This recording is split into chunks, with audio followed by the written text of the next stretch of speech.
तो हमारे पास सवाल है, एक खुदरा विक्रेता अपने सभी सामानों का मूल्य क्रय मूल्य से 50% अधिक अंकित करता है और 25 मूल्य पर 25% की छूट देता है। इसका मतलब हुआ कि मान लीजिए कोई अगर विक्रेता दुकानदार है, वो अपने सामान पैकिंग करता है, तो वो उस सामान पे 50% जितना उसका मूल्य होना चाहिए उससे 50% अधिक मूल्य अंकित करता है, मतलब उससे अधिक एमआरपी उस पर लगाता है। मतलब किसी का चीज, कोई चीज 100 रुपये का है, 100 रुपये उसको किसी चीज को बेच के निकल जाना है, लेकिन वो उस पर 150 रुपये अंकित करता है। ठीक है, फिर 150 रुपये अंकित किया और उसके बाद वो 25% की अब छूट देता है उस पर। ठीक है, ऐसा करता है, 50% अधिक अंकित करता है और फिर उस पर 25% की छूट दे देता है। ठीक है, उससे बात बोल रहा है, उससे लगता है कि उससे फिर भी 25% का लाभ हुआ है। देखिए यहाँ पे 50% अंकित किया एक्स्ट्रा। ठीक है, उसने फिर 25% का छूट दिया, 25% का उसने वो छूट दिया। वो आप सोच रहा है कि 50% जैसे हम अंकित किए थे, हम 25% का छूट दिए, फिर भी हमारे पास 25% एक्स्ट्रा बच रहा है मेरे पास। ठीक है, वो उसको ऐसा लग रहा है।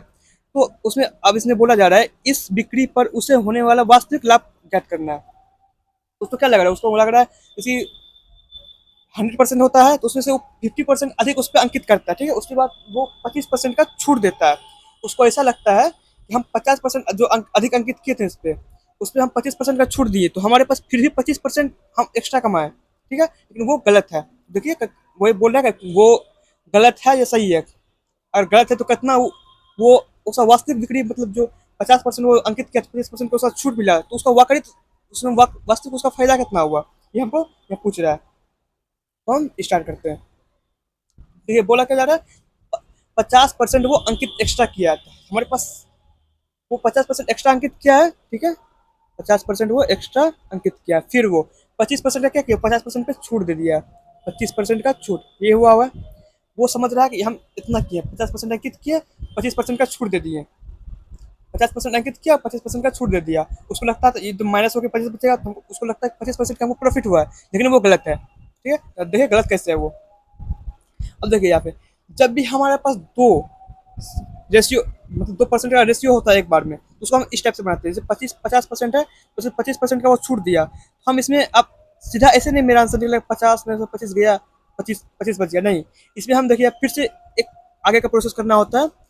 माइनस 50 × 25 बट्टे का 100 होता है। अब जो ये निकलेगा वो उसका वास्तविक लाभ होगा।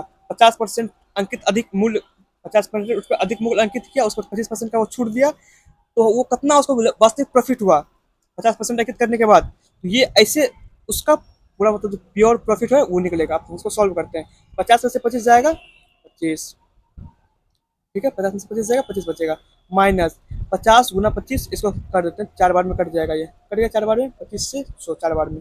फिर यहाँ देखिए, तो ये 2 से कट जाएगा 2, ये कट जाएगा 25, 2 से 4 बार में, 2 से 25 बार में। अब बताइए यहाँ कितना आ गया, 25/2, 25/2 आ गया।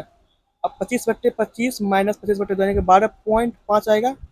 इसको हम अगर सॉल्व करेंगे तो अब यहाँ पे फिर 12.5 आएगा। अब देखिए आंसर मेरा क्या आ गया, 12.5। और जो दुकानदार है उसको क्या लग रहा है, वो 25% का लाभ कमा रहा है, लेकिन कितना कमा रहा है वो लोग, 12.5%, उसको वास्तविक प्रॉफिट हो रहा है उस पर। ठीक है, ये हमारा पास ऐसा हो गया। और मान लीजिए वो 50% अधिक अंकित किया है, वो फिर 25% के एक्स्ट्रा 25% उस पर टैक्स लगा रहे हैं मान लीजिए फिर से, तो हम कैसे करते हैं उसको देख लेते हैं। मान लीजिए जैसे यहाँ पे 50% अंकित किया, 25% का छूट दे दिया, उसको 12.5% का प्रॉफिट हुआ।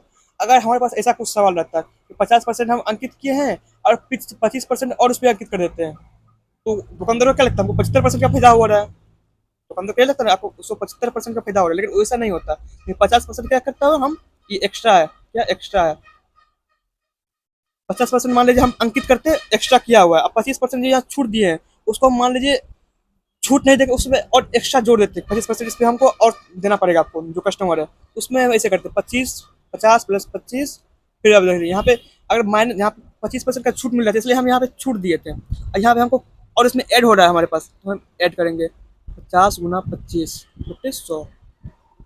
ठीक है, 4, 2, 25, अब देखिए 75 हो गया, प्लस अब इसका 25/2, 12.5, कितना आएगा ये हो गया 5.78, 87.5।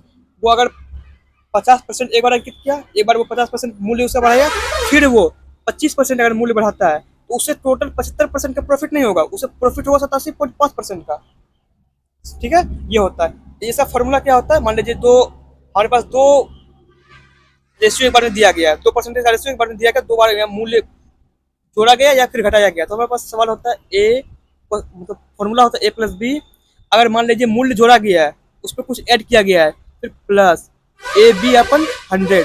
जब जोड़ा जाएगा, जोड़ा जाएगा, जोड़ा जाएगा, एक्स्ट्रा जोड़ा जाएगा, ठीक है। और जब एक्स्ट्रा घटाया जाएगा, जब क्या होगा, एक्स्ट्रा घटाया जाएगा, घटाया जाएगा, तो क्या होगा, अब बताइए, यहाँ पे जोड़ा जाएगा तो हमेशा प्लस, ठीक है। और यहाँ पे घट रहा है, मान लीजिए पहले कुछ ना कुछ उसमें बढ़ाया होगा, दिया होगा, उसको जो घटाया जा रहा होगा उसको माइनस में लिखेंगे, माइनस बी। मान लीजिए बी घटाया, एक ए उसका उस पर बढ़ाया गया था और बी घटाया गया, तो माइनस में हो जाएगा बी, क्योंकि बी घट रहा है। फिर यहाँ पे माइनस, क्योंकि यहाँ पे मान लीजिए अगर ए इंटू बी कर, मान लीजिए प्लस ये, ठीक है।